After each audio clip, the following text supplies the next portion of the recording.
生姜呢，别只会当配料。今天蓝妹儿跟您分享姜糖的做法。如果你家有很多生姜，担心放久了会坏的话，就可以试试我这种做法哦。先把生姜切成片状，再放入破壁机当中，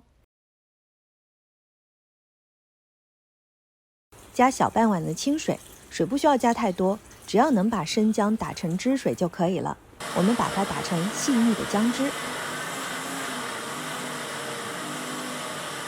把打好的姜汁呢倒入锅里面，放入2到3把的冰糖，开大火熬制。如果家里没有冰糖，也可以用白糖来代替。一边熬制一边用铲子搅动搅动，防止糊锅。等锅内的姜汁变得浓稠发亮，水分不是很多，就放入1勺子的麦芽糖一起熬制。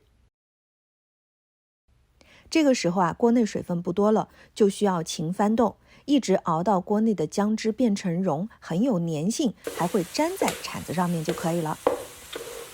取一根筷子，沾上一点姜蓉，放入凉水当中。如果姜蓉呢没有散掉，就可以不用炒了。将它们放到油纸上，给姜糖稍微整一下形状，放在一边晾凉。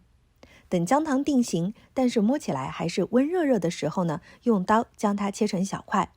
那这个姜糖就做好了，用来冲水喝或者直接含在嘴里都是可以的。